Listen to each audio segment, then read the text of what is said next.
आनंद मठ। आनंद मठ और ऋषियों की अनमोल धरोहर को संजोएं।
तेजस्विनावधीतमस्तु मा विद्विषावहै।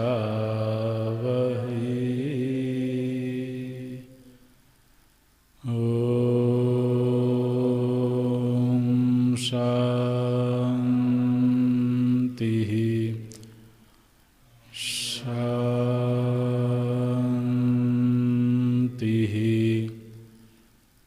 शान्तिः।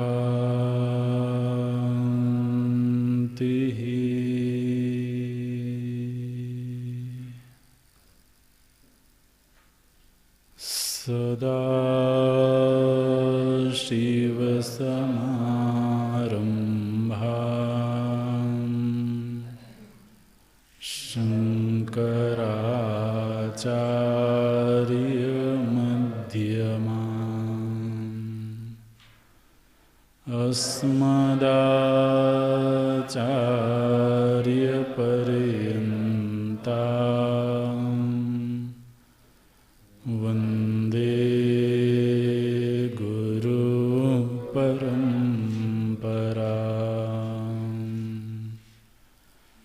शङ्करं शङ्कराचार्यं केशवं बादरायणं सूत्रभाष्यकृतं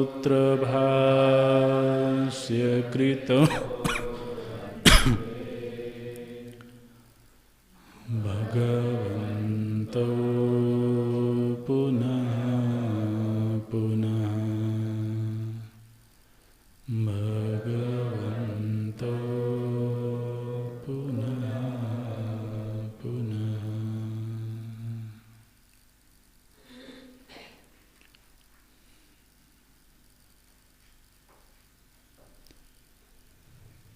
यैष सुप्तेषु जागर्ति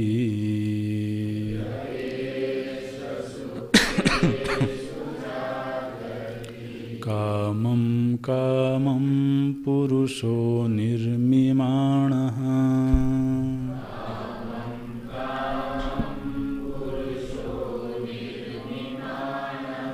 तदेव शुक्रं तद्ब्रह्म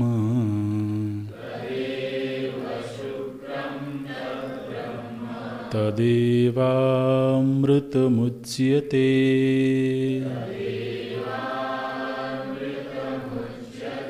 तस्मिन् लोकाः श्रिताः सर्वे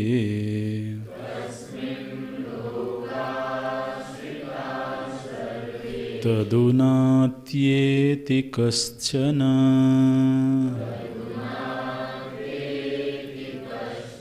एतद्वै तत् अग्निर्यथैको भुवनं प्रविष्टः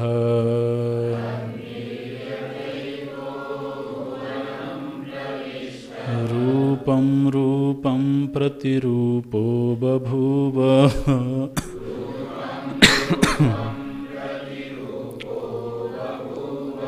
एकस्तथा सर्वभूतान्तरात्मा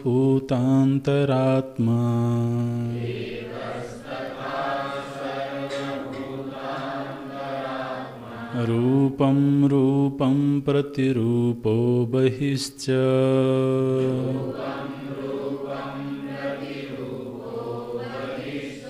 वायुर्यथैको भुवनं प्रविष्टः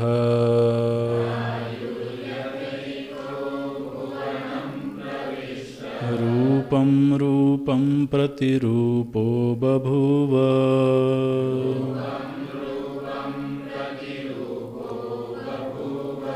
एकस्तथा सर्वभूतान्तरात्मा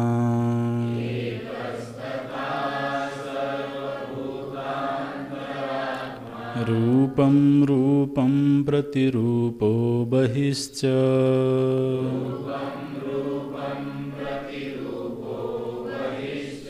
सूर्यो यथा सर्वलोकस्य चक्षुः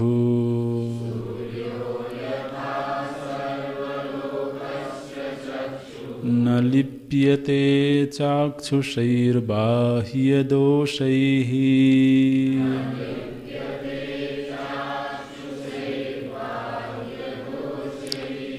एकस्तथा सर्वभूतान्तरात्मा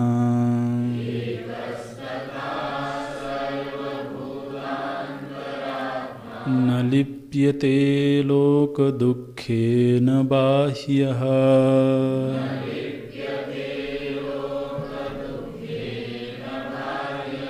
सूर्यो यथा सर्वलोकस्य चक्षुः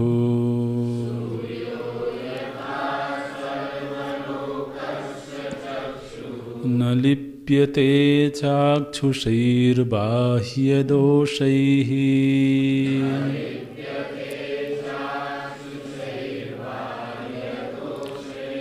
एकस्तथा सर्वभूतान्तरात्मा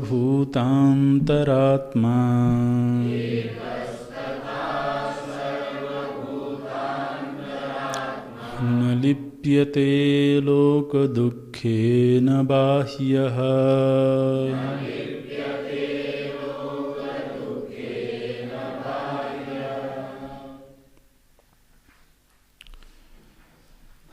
अनेक तार्किक कुबुद्धि विचालितान्तःकरणानां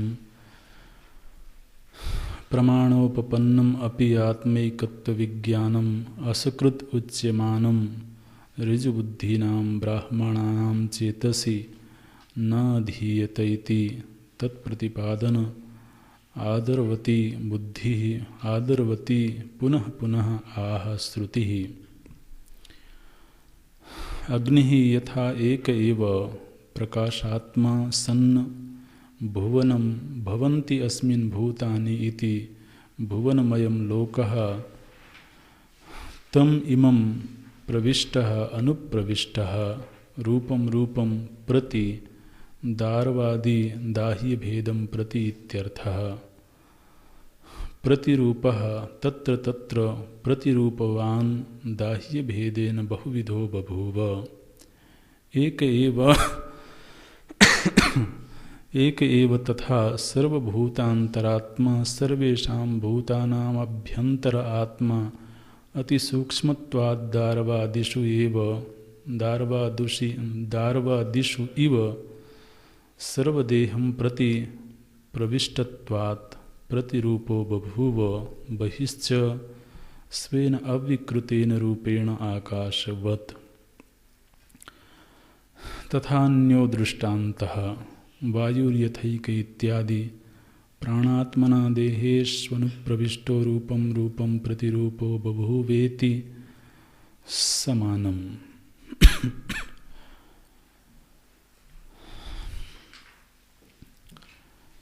आगे के 3 मंत्रों में 9, 10 और 11, इन 3 मंत्रों में एक वेदांत का अपूर्व सिद्धांत प्रस्तुत किया गया है। हालांकि पूर्व से उसी का प्रकरण चल रहा है, लेकिन यहाँ पर बहुत खुले और स्पष्ट शब्दों में श्रुति उस सिद्धांत का व्याख्यान करती हैं।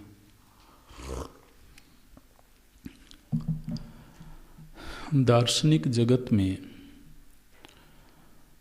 अद्वैत वेदांत के अलावा अन्य किसी भी दर्शन ने आत्मा के एकत्व को स्वीकार नहीं किया है। ये इस बात को विशेष रूप से ध्यान देना। एक ही आत्मा समस्त शरीरों में विद्यमान है। एक ही आत्मा माने उसमें बिना वस्तु परिच्छेद हुए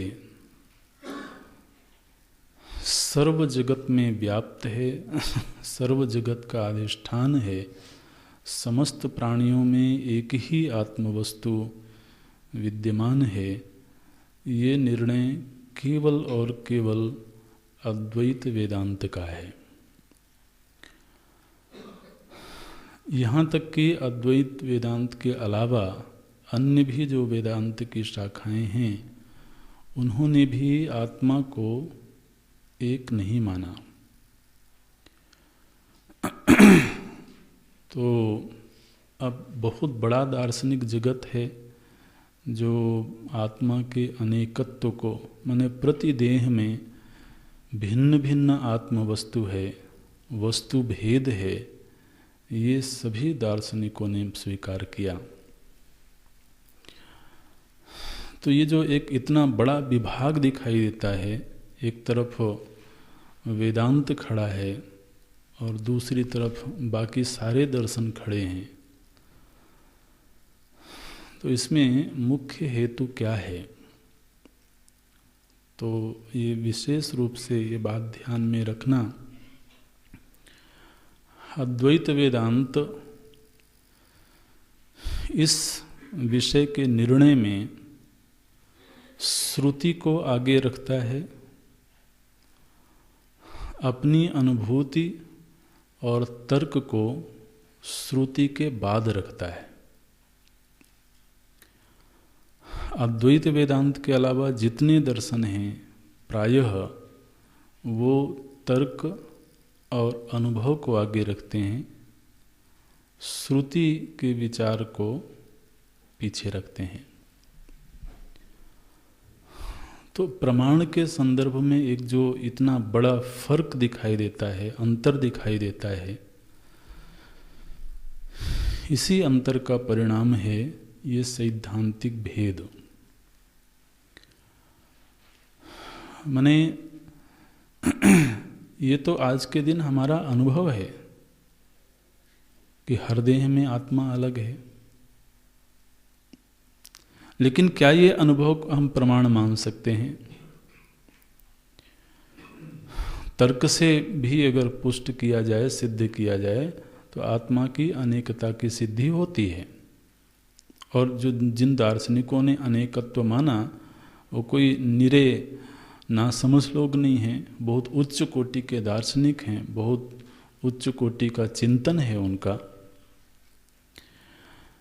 लेकिन चिंतन श्रुति प्रमाण से ऊपर है, ये चिंतन से ऊपर श्रुति प्रमाण है, ये निर्णय करना होगा। क्योंकि आप अगले तीनों मंत्रों में एक वाक्य आपको हर मंत्र में मिल रहा होगा, एकस तथा सर्वभूतांतरात्मा। एक तथा, तथा माने वैसे, पहली पंक्ति दृष्टांत के रूप में है, तीनों ही मंत्रों में देखेंगे तो जो प्रथम पंक्ति है वो दृष्टांत के रूप में है। जैसे अग्नि सभी भूतों में विद्यमान है, एक ही अग्नि, तथा एक एव आत्मा, सर्वभूतानाम अंतः वर्तमानः एकस्तथा सर्वभूतांतरात्मा, ये वाक्य 9वें मंत्र में है। फिर पुनः वायुर्यथैको भुवनम प्रविष्ट, वायु का दृष्टांत दे करके श्रुति ने बताया। दूसरी पंक्ति में कहा एकस्तथा सर्वभूतांतरात्मा। फिर पुनः 11वें मंत्र में सूर्य का दृष्टांत दे करके और दूसरी पंक्ति में बोलती हैं एकस्तथा सर्वभूतांतरात्मा। और समस्त भूतों में माने समस्त प्राणियों में एक आत्मा, एक ही आत्मा विद्यमान है, वर्तमान है। ये तो श्रुति का निर्णय है। अब जरूरी नहीं है कि श्रुति के निर्णय से हमारा अनुभव या हमारी तर्क व्यवस्था तो हर बार मिल जाए। तो इसलिए इन तीनों ही मंत्रों पर व्याख्या देने से पहले भगवान भाष्यकार जो वाक्य बोलते हैं, हम पिछली कक्षा में देख रहे थे, अनेक तार्किक कुबुद्धि विचालित अंतःकरणानाम। तो ये जो लोग हैं इनकी बुद्धि का आश्रय क्या है? तर्क। और आत्मा एक है, ये निर्णय किसका है? प्रमाणोपपन्नम।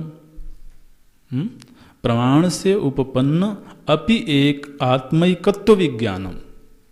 ये जो आत्मा की एकता का विज्ञान है ये प्रमाण से उपपन्न है। प्रमाण माने श्रुति प्रमाण से। और अनेकत्व की सिद्धि स्वानुभव और तर्क से है। अब ये जो विभाग है, इस विभाग का उल्लंघन कैसे किया जाए? आप देखिए, सांख्य दर्शन ने सृष्टि चिंतन बहुत सुंदर प्रस्तुत किया। जो भी सृष्टि प्रक्रिया है, निर्माण प्रक्रिया है, और सांख्य दर्शन का बहुत व्यवस्थित प्रक्रिया है, और वेदांत उसको उसी रूप में स्वीकार कर लेता है। लेकिन जो पुरुष बहुत्वम है, अनेक पुरुषों की जो अवधारणा है, ये सांख्य दर्शन का अपना पक्का निर्णय है, पक्का सिद्धांत है। और इस निर्णय का आधार क्या है?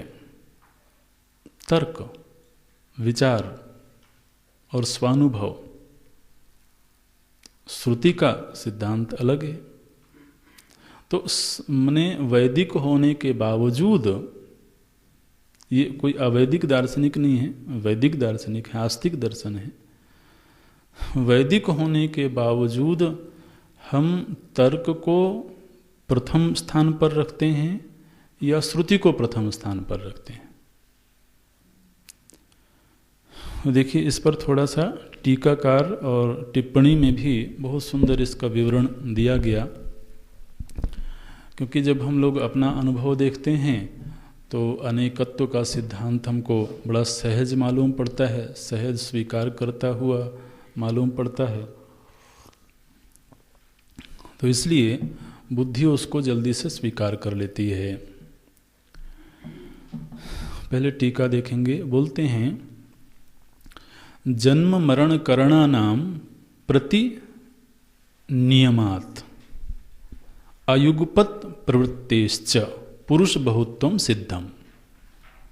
ये पुरुषों का बहुत्व, पुरुषों का जो अनेकत्व है, पुरुष माने आत्मा, तो आत्मा का जो अनेकत्व है वो सिद्ध है।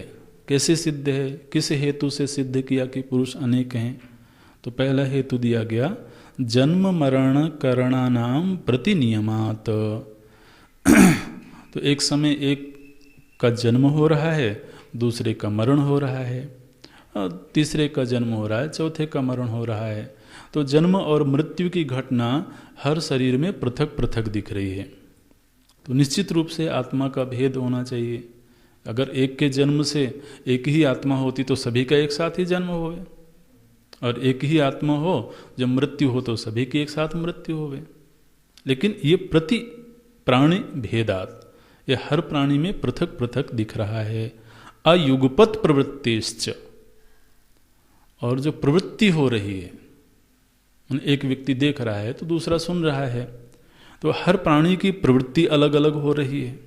अब यदि सभी प्राणी में एक ही आत्मा होवे तो सभी की प्रवृत्ति भी एक जैसी होवे। तो देखिए, पुरुष बहुत्व में दो हेतु दिए गए, एक तो जन्म मरण का भेद है, दूसरा प्रवृत्ति भेद है। अयुगपत प्रवृत्ति, युगपत माने एक साथ प्रवृत्ति नहीं हो रही है, सभी के प्रवृत्ति में भेद दिखता है, इसलिए पुरुष बहुत्वम सिद्धम। तीसरा हेतु देते हैं, त्रैगुण्य विपर्ययाच इति, और त्रिगुणों में भी भेद दिखाई देता है। त्रिगुणों में भेद माने एक प्राणी सत्व प्रधान है, दूसरा रजो प्रधान है, तीसरा तमो प्रधान है, तो सभी में गुणों का वैचित्र्य दिख रहा है, गुणों में भेद दिख रहा है। त्रैगुण्य विपर्याच्य पुरुष बहुत्वम सिद्धम इति नानात्मनः व्यवस्थिता इति अनेक तार्किक बुद्धि विरोधात् सर्वपूर्ववर्ती एक एव आत्मा इति अत्र न चित्त स्थैर्यं संभवति। तो इस तरह के जब तर्क दिए गए कि आत्मा नाना है, अनेक आत्माएं हैं, तो इति अनेक तार्किक बुद्धि विरोधात्, अनेक तरह की इन तर्कों का विरोध होने के कारण सर्वपूर्ववर्ती एव आत्मा न अत्र, जब ये कहा गया कि सभी पुरियों में, सभी शरीरों में एक ही आत्मा है, ये जो निर्णय है इसमें चित्त स्थिर नहीं हो पा रहा है। तार्किकों के ये तर्क हैं, और इन तर्कों के सामने जब श्रुति ने कहा कि एक ही आत्मा सभी नगरों में, सभी शरीरों में वर्तमान है, तो ये जो निर्णय है ये इन तर्कों के सामने स्थिर नहीं हो पा रहा है, बुद्धि वहाँ टिक नहीं पा रही है। बोलते हैं कि सर्वपूर्ववर्ती एक एव आत्मा, सभी पुरियों में, सभी शरीरों में एक एव आत्मा इति अत्र न चित्त स्थैर्यं संभवति, इसमें चित्त स्थिर नहीं हो पा रहा है। इति आशंक्य औपाधिक भेद साधने सिद्ध साधनम स्वाभाविक भेद साधने च अनैकांतिकत्वं दर्शयितुं प्रक्रमते इति आह अनेक तार्किक इत्यादिना। तो बोले कि ये जो भेद है ये तो अनेक तर्कों से पुष्ट हो रहा है। श्रुति ऐसा लग रहा है जैसे कि अकेली पढ़ रही हैं। अद्वैत वेदांत महाराज अकेला हो गया, वो तो बड़ी मुश्किल हो गई। तो अब जिधर बहुमत होगा लोगों की बुद्धि उसी पक्ष में जाएगी। लेकिन भैया बात तो ये है ना कि सत्य का निर्धारण बहुमत से होवे, ये तो कोई प्रमाण की बात नहीं हुई। इसी का जो टिप्पणीकार हैं वो और थोड़ा विस्तार कर देते हैं इसी विचार का, कि जब लोग कहते हैं कि अनेक आत्मा है, इसके पोषण में क्या क्या विचार हैं, क्या क्या तर्क हैं। बोलते हैं पुरुष नानात्व अभिमति सांख्यानाम तत्कारिकया आह जन्म इत्यादिना। तो जन्म मरण करणा नाम यहाँ से टीका शुरू हुई थी, उसी वाक्य का टिप्पणीकार विस्तार करते हैं। एव इति आर्यन्त्यशेषः, तो जो वैचारिक हैं वो किस तरीके के विचार देते हैं उसके विषय में वर्णन करते हैं। आत्मनः एकत्वे सति, अब देखिए यहाँ से अद्वैत वेदांत के विपरीत जो दूसरे दर्शन हैं और मुख्य रूप से सांख्य दर्शन, वो अपने विचार रखता है। अद्वैत वेदांत ने कहा एक ही आत्मा सभी में वर्तमान है। सांख्य दर्शन महाराज अपने जरा बाँह से कोड़ करके थोड़ा और खड़े हुए और बोलते हैं कि नहीं महाराज, आप पहले हमारी बात सुनो। आत्मनः एकत्वे सति, यदि आत्मा एक ही होवे तो एकस्मिन् जाते मृते वा सर्व एव जाता मृता वा स्युः। एक के जन्म से सभी का जन्म होवे, एक की मृत्यु से सभी की मृत्यु होवे। वैसे होवे तो अच्छा ही, एक ही दिन जन्मदिन मनाया है और जब मृत्यु हो तो बाकी लोगों को कोई रोने वाला बचेगा ही। तो विचार तो अच्छा है। आत्मना एकत्वे सति एकस्मिन् जाते मृते वा सर्व एव जाता मृता वा स्युः। अच्छा, और क्या तर्क हैं भैया? बोलते हैं एकस्मिन् सचक्षुषी सर्व एव सचक्षुषा स्युः। तो एक व्यक्ति के पास में आंखें हैं तो सभी के पास में आंखें होंगे। तो कभी ऐसा भी देखा जाता है किसी के पास आंख नहीं भी होती है। अच्छा, फिर सचक्षुषा स्युः एकेन दृष्टे सर्वे दृष्टारः स्युः। एक व्यक्ति जो देख रहा हो बाकी सभी लोग भी वही देखें। महाराज आचार्य के लिए बहुत आसान रहे।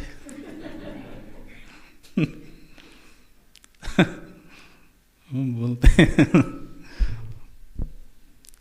एकेन दृष्टे सर्वे दृष्टारः स्युः न च तथा। लेकिन ऐसा लोक में दिखाई नहीं देता है। तस्मात् बहवः पुरुषाः इति भावः। इसलिए बहुत सारे पुरुष हैं, ऐसा ही निश्चय करना चाहिए। किंच, और भी सुनो, एकस्य धर्मे अन्यस्य ज्ञाने अपरस्य वैराग्ये। एक व्यक्ति धर्माचरण कर रहा है, दूसरा व्यक्ति ज्ञान का आश्रय ले रहा है, तीसरे व्यक्ति में वैराग्य की बहुलता दिख रही है। इतरस्य ऐश्वर्ये, कोई व्यक्ति ऐश्वर्य में रमण कर रहा है। अपरस्य कामादि कामादौ इति एवं, और कुछ लोग हैं जो काम आदि वृत्तियों में लगे हुए हैं।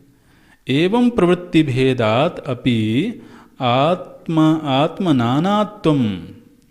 इस तरह जो प्रवृत्ति में भेद दिखाई दे रहा है उससे भी आत्मा का नानात्व अनेकता दिख रही है। अन्यथा ही सर्वेषाम एकस्मिन्नेव अर्थे युगपत प्रवृत्ति स्यात्।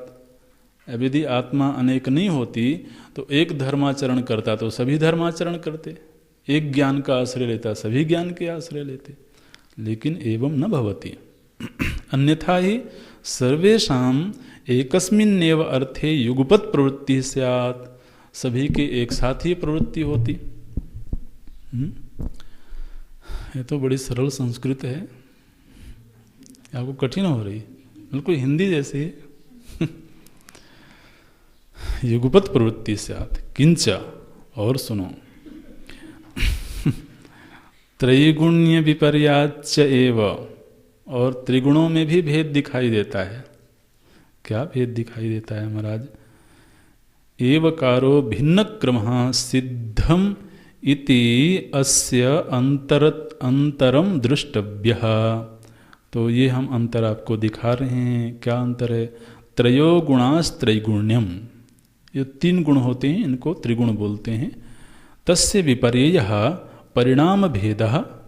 जब त्रिगुणों के परिणाम होते हैं तो हर व्यक्ति के चित्त में त्रिगुणों का परिणाम अलग अलग रूप में प्रकट होता है।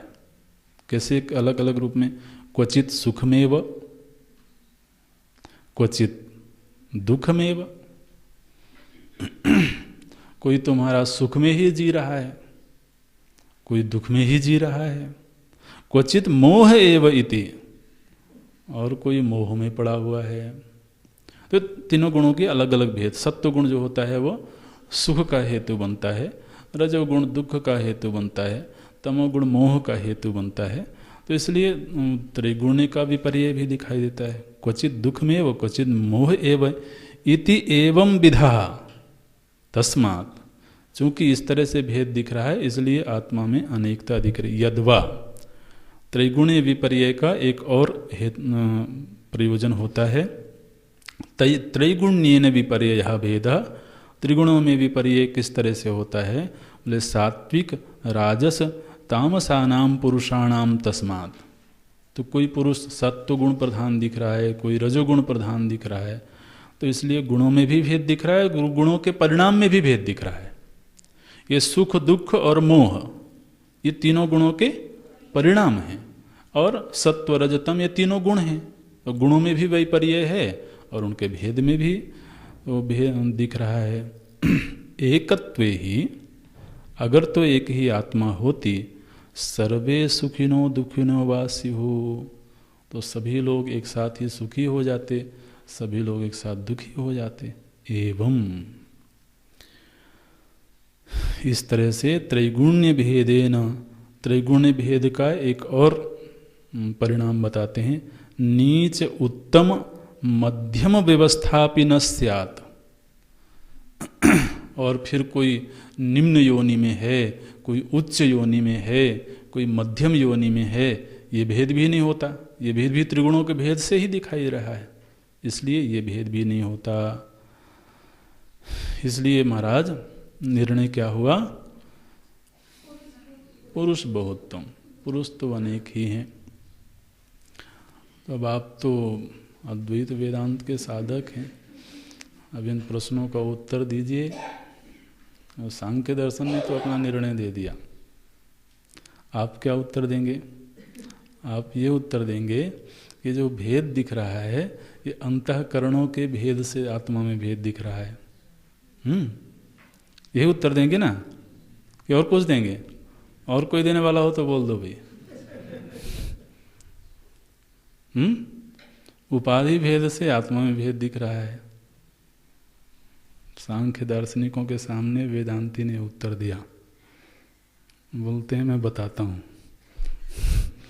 ये जो तुम उत्तर दे रहे हो इसका भी मैं उत्तर देता हूँ।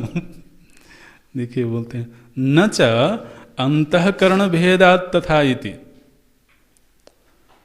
और आप जो कह रहे हैं कि अंतःकरण के भेद से आत्मा में भेद दिख रहा है, न, ऐसी बात नहीं है। अरे भाई आपको डर तो नहीं लगता है?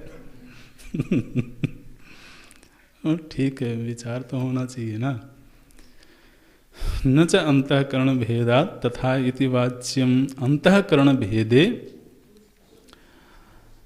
आपने कहा कि अंतःकरण में भेद है इसलिए पुरुषों में भेद है।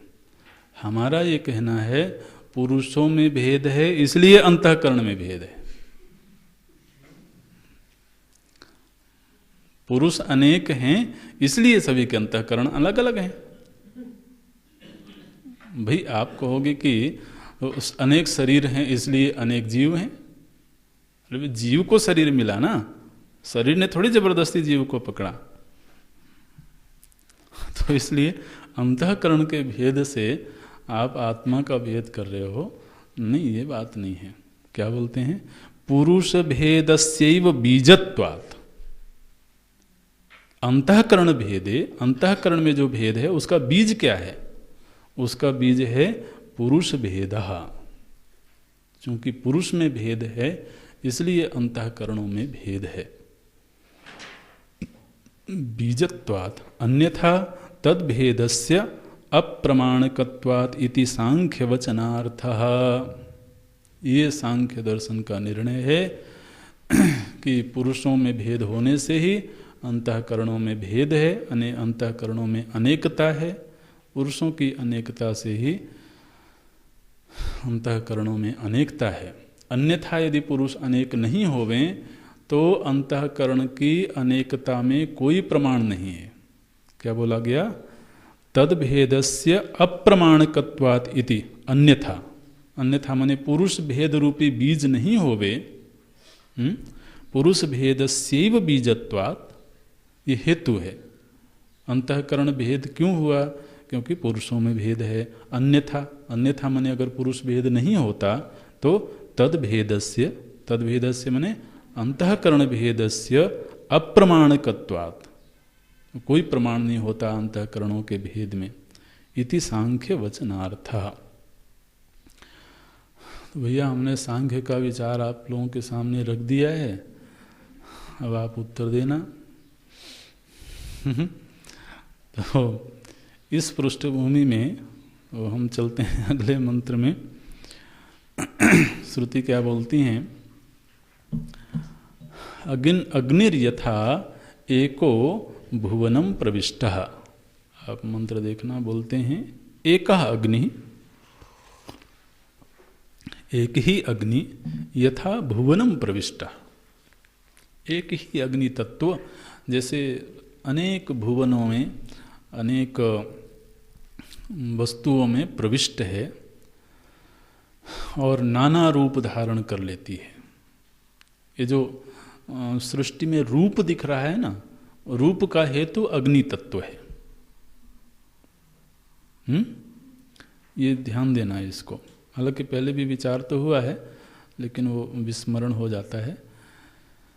दुनिया में जितना रूप दिख रहा है, रूप माने जो नेत्र गोचर जो रूप दिख रहा है, उस सारे रूप का हेतु कौन है?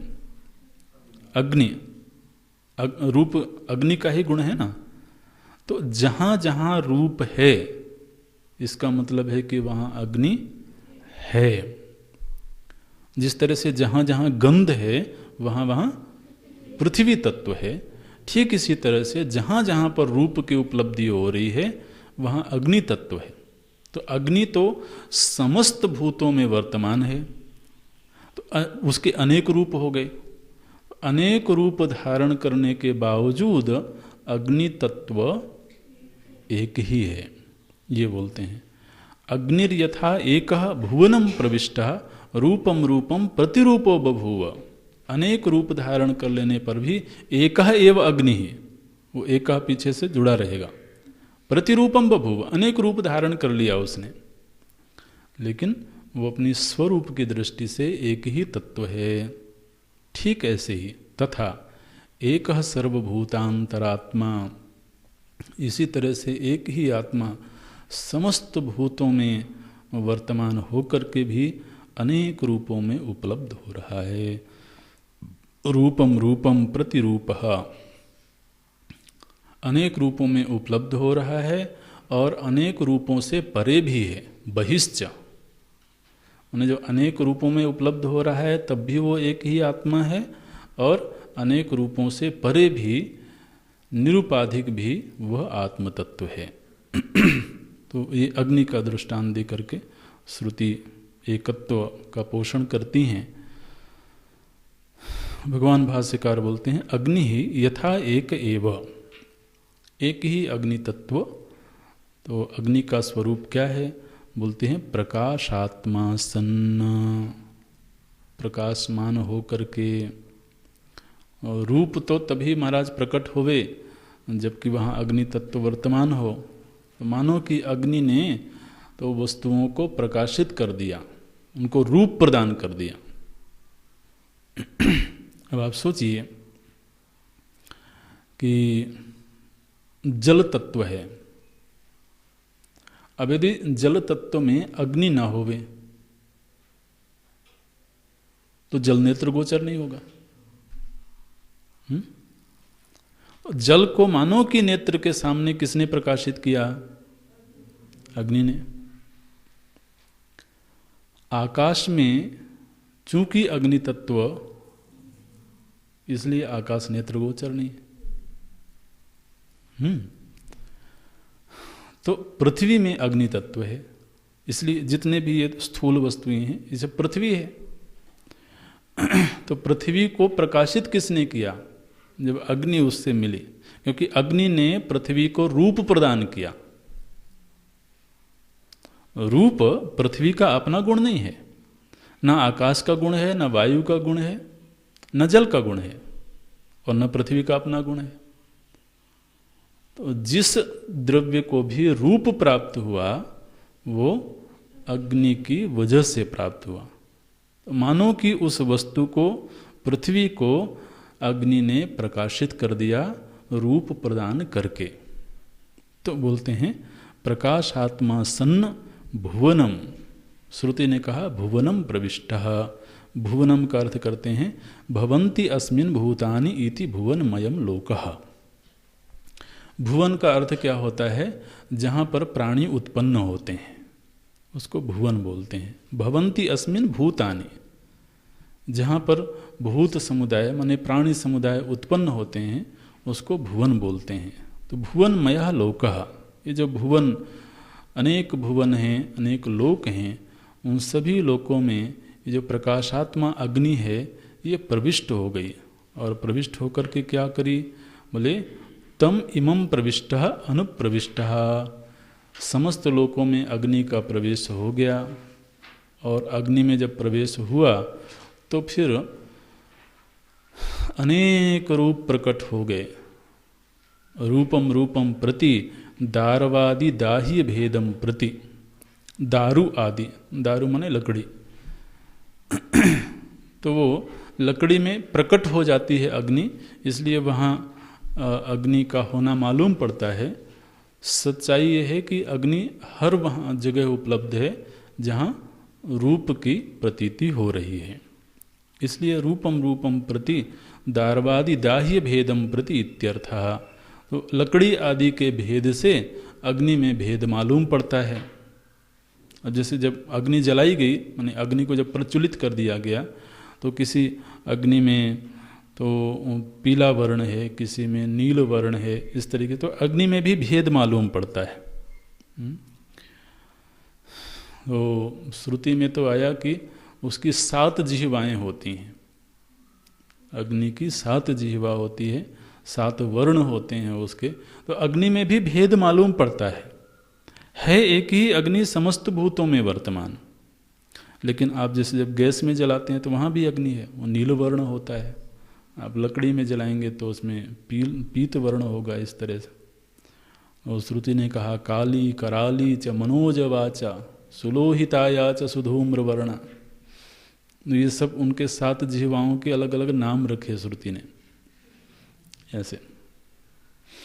तो बोलते हैं कि ये काष्ठ भेद से, माने जो दारू है उसके भेद से अनेक रूपों में अग्नि की उपलब्धि होती है। रूपम रूपम प्रति दारवादि दाह्य भेदम प्रति इत्यर्थः प्रतिरूपः तत्र तत्र प्रतिरूपवान दाह्य भेदेन बहुविधो बभूव। तो ये जो दाह्य माने जिसका दहन किया जाए, ईंधन के भेद से अग्नि अनेक रूपों में उपलब्ध होती है। वस्तु स्थिति क्या है कि अग्नि एक ही है। प्रतिरूपम तत्र तत्र प्रतिरूपवान दाह्य भेदेन, उस लकड़ी के भेद से, ईंधन के भेद से बहुविधो बभूव, बहुत रूपों में अग्नि उपलब्ध हो रही है।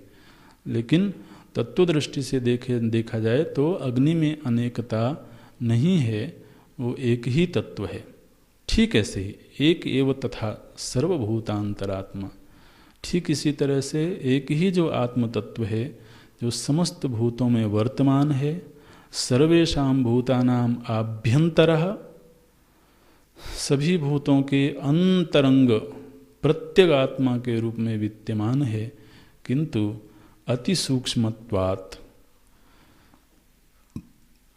अति सूक्ष्म होने के कारण दारवादिषु इव, लकड़ी की भांति, माने लकड़ी में अग्नि भेद की भांति, सर्वदेहम प्रति प्रविष्टत्वात्, सभी शरीरों में यह आत्मवस्तु प्रविष्ट होने के कारण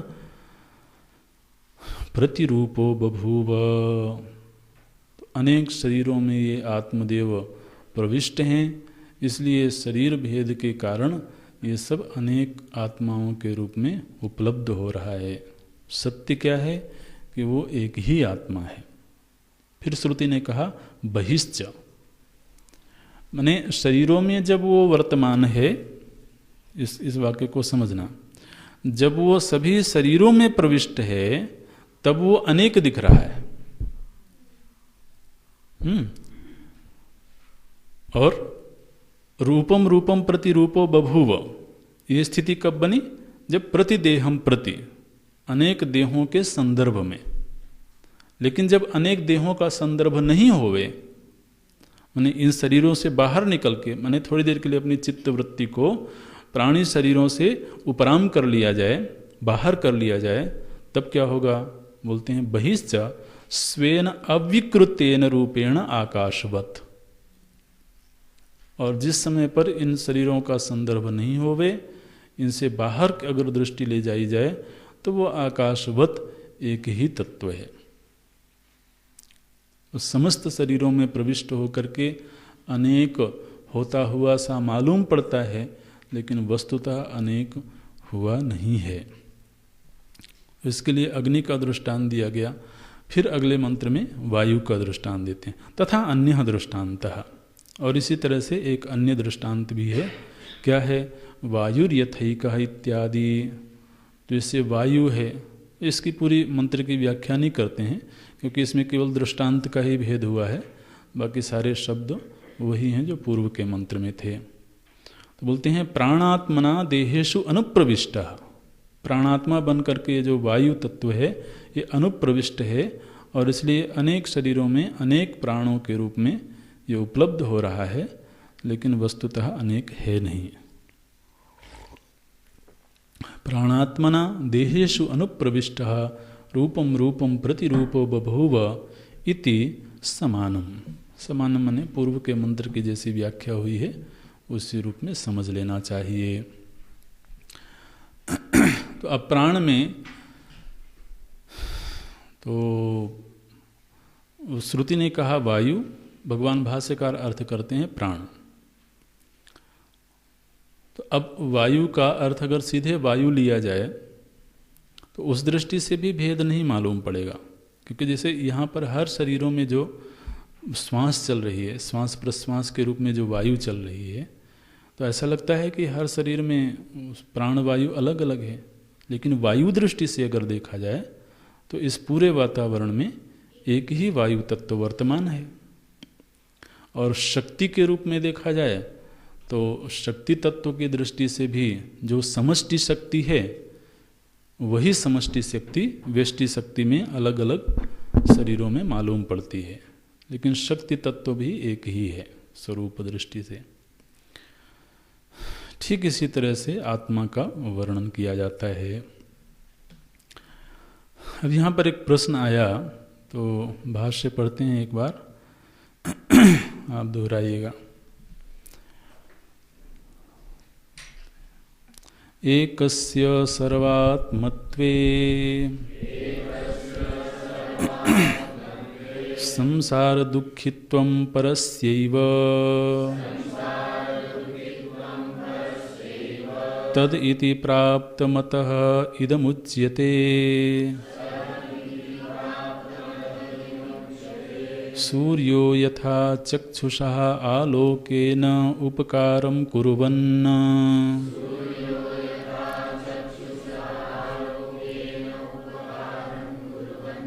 मूत्रपुरीषादि अशुचि प्रकाशनेन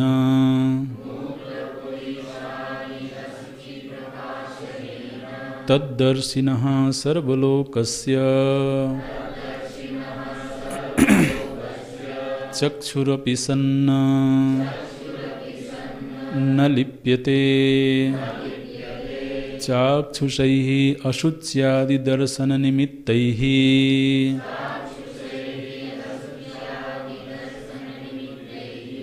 आध्यात्मिकैः पापदोषैर्बाह्यैश्च अशुच्यादि संसर्गदोषैः एकः सन् तथा सर्वभूतान्तरात्मा न लिप्यते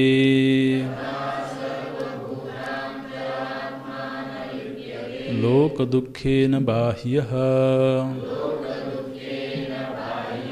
लोको हि अविद्यया स्वात्मनि अध्यस्तया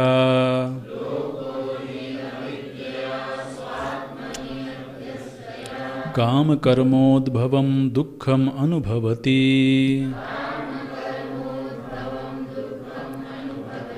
न तु सा परमार्थतः स्वात्मनि यथा रज्जु शुक्ति कोखरगगनेषु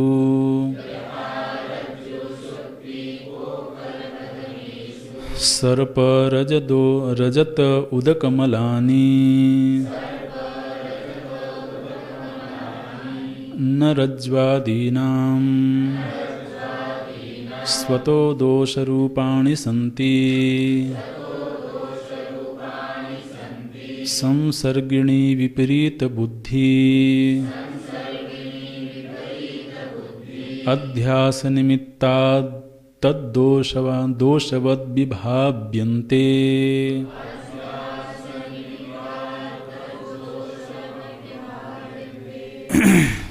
अध्यास निमित्तात् तद्दोषवत् विभाव्यन्ते न तद्दोषैः तेषां लेपः विपरीत बुद्धि अध्यास बाह्या हिते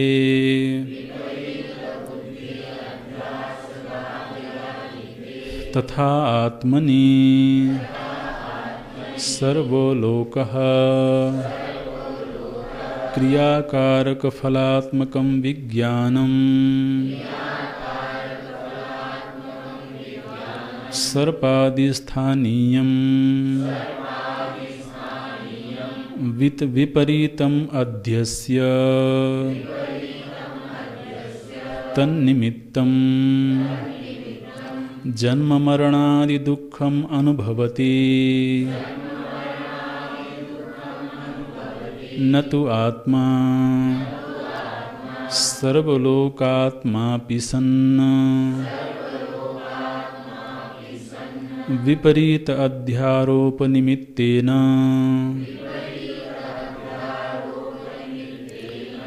लिप्यते लोक दुःखेन कुतः बाह्यः रज्ज्वादिव रज्ज्वादौ एव नहीं रज्ज्वादिवत् एव विपरीत बुद्धि अध्यास बाह्यः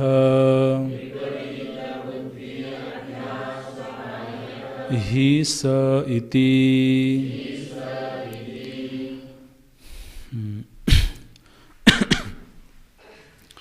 तो जब श्रुति ने ये दृष्टांत दिया कि अग्नि और वायु की भांति एक ही आत्म तत्व सभी प्राणियों में वर्तमान है, देह भेद से उसमें भेद की प्रतीति हो रही है, तो मन में प्रश्न आया कि फिर तो वो जो आत्म तत्व है उसी को ईश्वर कहा गया है, ईशानः भूत भव्यस्य। तो जब लोग दुखी हो रहे हैं तो इसका मतलब है कि फिर वो ईश्वर ही दुखी हो रहा है।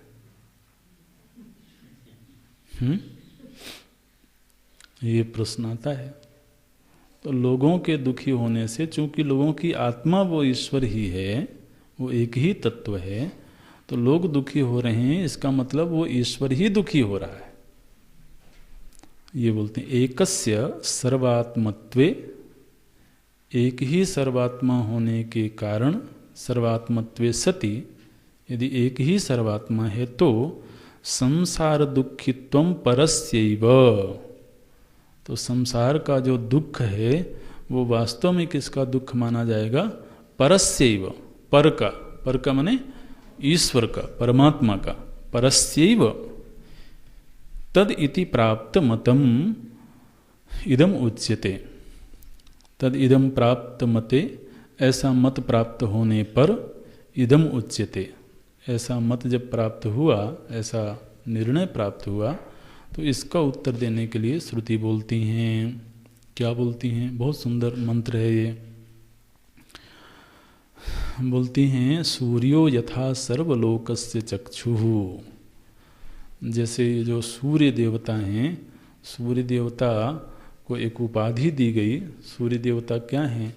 बोले ये समष्टि के चक्षु हैं। सर्वलोकस्य चक्षुः, समस्त प्राणियों के नेत्र कौन हैं? बोले सूर्य देव हैं। तो बात तो सही है। हमारे नेत्रों को भी जो सामर्थ्य प्राप्त है, दृष्टि दर्शन सामर्थ्य प्राप्त है, वो तो सूर्य के अनुग्रह से ही प्राप्त है। तो जिसके अनुग्रह से ये नेत्र इंद्रियां व्यवहार कर रही हैं वही मुख्य नेत्र है, ऐसा मानने में क्या आपत्ति है? जैसे जिस वायु तत्व की वजह से सभी शरीरों में प्राणन क्रिया हो रही है, उस वायु को ही अगर प्राण माना जाए तो ठीक है ना, इसमें तो कोई गलती नहीं है। इसलिए वायु को प्राण तत्व कहा गया, प्राण है, समष्टि प्राण। इसी तरह से समस्त नेत्रों को अनुग्रह प्राप्त हो रहा है सूर्यदेव से। तो मानो कि सूर्यदेव समष्टि के चक्षु हैं, सभी प्राणियों के नेत्र हैं। तो श्रुति कहती हैं सूर्यो यथा सर्वलोकस्य चक्षु हो। तो सूर्यदेव सर्वलोक चक्षु हो गए।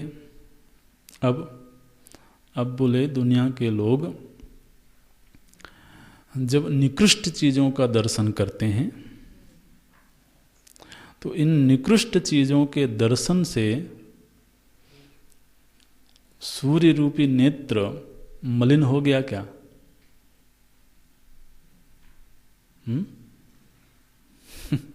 न लिप्यते चाक्षुषैहि बाह्य दोषैहि। ये जो चक्षुओं से बाहर के दोषों का दर्शन होता है,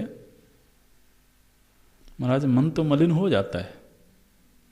इस शरीर में जो देखने वाला है वो तो मलिन हो जाता है नेत्र से दर्शन करके भी, लेकिन जो सर्वलोक चक्षु है न लिप्यते, बाहर के दोषों का लेप उसमें नहीं होता है, माने वो मलिन नहीं होता है। लेप हो गया माने मलिन हो गया। जैसे वस्त्र है, वस्त्र में किसी भी चीज़ का लेप हो जाए और वस्त्र मलिन हो गया, गंदा हो गया। ठीक इसी तरह से सर्वलोक चक्षु होकर के भी जो बाहर की मलिनताओं का दर्शन है, उन मलिनताओं के दर्शन से सूर्य मलिन नहीं होते हैं। हालांकि जिस नेत्र से वो देख रहा था उस नेत्र पर सूर्यदेव ही बैठ करके देख रहे थे। नेत्र के रूप में इस शरीर में सूर्यदेव ही बैठे हुए हैं अनुग्राहक बन करके। लेकिन ऐसा होने पर भी सूर्य में कोई मलिनता नहीं आती है। एकस तथा सर्वभूतांतरात्मा। ठीक इसी तरह से एक ही आत्म तत्व समस्त शरीरों में वर्तमान होकर के लोगों के दुखी होने से वो दुखी नहीं होते हैं। इस पर जो भाष्य लिखा गया है वो बहुत सुंदर भाष्य है। तो लेकिन वो पूरा भाष्य हमको लगता नहीं कि इस कक्षा में हो पाएगा। कुछ पंक्तियां देखते हैं। बोलते हैं सूर्यो यथा चक्षुषा आलोकेन उपकारम कुर्वन्न। देखिए सर्वलोक चक्षु क्यों कहा गया सूर्य को? तो भगवान भाष्यकार उसकी संगति लगाते हैं। सूर्य को सर्वलोक चक्षु इसलिए कहा गया क्योंकि चक्षुषा आलोकेन उपकारम कुर्वन्न। चक्षुषा माने नेत्रों में जो आलोक दर्शन की क्रिया संपन्न हो रही है, तो उस दर्शन की क्रिया रूपी उपकार करते हुए नेत्र इंद्रिय में जो दर्शन सामर्थ्य है, ये दर्शन सामर्थ्य किसकी कृपा से है? सूर्य की कृपा से है। तो इसलिए मानो कि नेत्र इंद्रिय में सूर्यदेव उपकार कर रहे हैं, उनसे सामर्थ्य की प्राप्ति हो रही है और नेत्र इंद्रिय दर्शन क्रिया कर रही है। तो आलोकेन उपकारम कुर्वन्न। तो सूर्यदेव तो सतत उपकार कर रहे हैं महाराज। लेकिन जिस नेत्र के ऊपर उपकार कर रहे हैं, मानो कि उस नेत्र ने मलिन चीज़ों को देखा, मूत्र पुरीष आदि मलमूत्र आदि को देखा, जो भी निकृष्ट वस्तुएं हैं उनका दर्शन किया। तो अशुचि प्रकाशनेन, अशुचि अपवित्र वस्तुओं का इस नेत्र ने दर्शन किया। तद्दर्शिनः सर्वलोकस्य चक्षुरपि। तो इन सब का दर्शन नेत्र के माध्यम से मानो कि सूर्य ही कर रहे हैं। जो सर्वलोक चक्षु हैं, सर्वलोकस्य चक्षु अपि सन्न, सभी लोगों के नेत्र हो करके भी न लिप्यते, वो सूर्य देव में इस दृष्टि का लेप नहीं होता है। किसका लेप नहीं होता? चाक्षुषै ही अशुच्यादि दर्शन निमित्त ही। चाक्षुष, चाक्षुष माने चक्षु से देखी गई चीजें, उनको चाक्षुष बोलते हैं। चक्षु से जो भी देखा गया उसको बोलते हैं चाक्षुष। नेत्र से देखी गई चीजों के निमित्त से उस सर्वलोक चक्षु में कोई मलिनता नहीं आती है। आध्यात्मिक ही पाप दोष ही, और आध्यात्मिक रूप से उसमें कोई पाप आदि के दोष भी नहीं लगते हैं। माने कोई व्यक्ति है जो किसी को पाप कर्म करते हुए देखा, अब उस व्यक्ति में तो वो दोष लगा, लेकिन देखा तो नेत्र से ना, और नेत्र में बैठे हुए थे सूर्यदेव, तो सूर्यदेव के अनुग्रह से ही उसने पाप कर्म देखा, लेकिन सूर्य में उस पाप का दोष नहीं लगा। ये बोलते हैं आध्यात्मिक ही पाप दोष ही बाह्य ही बाह्यश्च अशुच्यादि संसर्ग दोष ही न लिप्यते। तो बाहर के जो अशुचि आदि के दर्शन से सूर्य में कोई लेप नहीं होता है। ठीक ऐसे ही एक सन्न तथा, ठीक वैसे ही एक होकर के भी सर्वभूतांतरात्मा, सभी भूतों में वर्तमान जो आत्मा है, न लिप्यते लोक दुखेन बाह्य। ये जो बाह्य लोग हैं, भगवान श्रुति ने कहा बाह्य, भगवान भाष्यकार बाह्य को बाह्य ही बोलते हैं। आगे उसकी व्याख्या करेंगे। महाराज हम सभी को श्रुति ने बाह्य कह दिया। वो दुखी कौन हो रहा है? जो दुखी हो रहा है वो बाह्य है।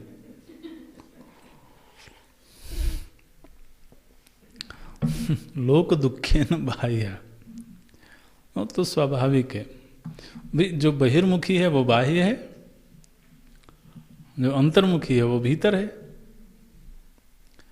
हम तो जब जिस चीज का विचार करते हैं वहीं होते हैं, चाहे भले शरीर से हम कहीं भी रहें। भाव से हम जहाँ पहुँच गए, जिस चीज का विचार करने लगे वहीं के हो जाते हैं हम। तो अब यदि हम पूरे जागृत अवस्था में बाहर की वस्तुओं को ही देखते रहते हैं तो बाहर ही हुई है ना, भीतर किधर हुई है फिर? तो इसलिए हमको बाह्य कहना बिल्कुल ठीक है। तो बोलते हैं बाह्य, ये जो बाहर रहने वाला व्यक्ति है तो बाहर से ही फिर वो दुखों को उपार्जित करता है, बाहर भ्रमण करता है, यत्र तत्र सर्वत्र, वहाँ से दुख आदि समेट के लाता है। और तो चाहे तुम जो भी लाते रहो बाहर से, जो पुरुष हैं उनको कोई उसमें लेप नहीं होगा, ये बोलते हैं। अब इसका थोड़ा सा विवरण करते हैं भगवान भाष्यकार। लोभ हो रहा है पढ़ने का, आप थक गए क्या? क्योंकि हमको तो मालूम पड़ता है कि भाई भीतर वाला तो कोई दुखी हो रहा है। अगर हम दुखी हुए और दुख तो होता है। श्रुति कहती है न लिप्यते, आत्मदेव को कष्ट नहीं होता। तो कष्ट किसको हो रहा है, क्यों हो रहा है, इसका विवरण भगवान भाष्यकार ने किया। क्योंकि श्रुति ने तो स्पष्ट कह दिया कि आत्मदेव को कोई दुख नहीं होता, दुख आदि का लेप नहीं होता है। तो चलिए अगली कक्षा में देखते हैं। ओम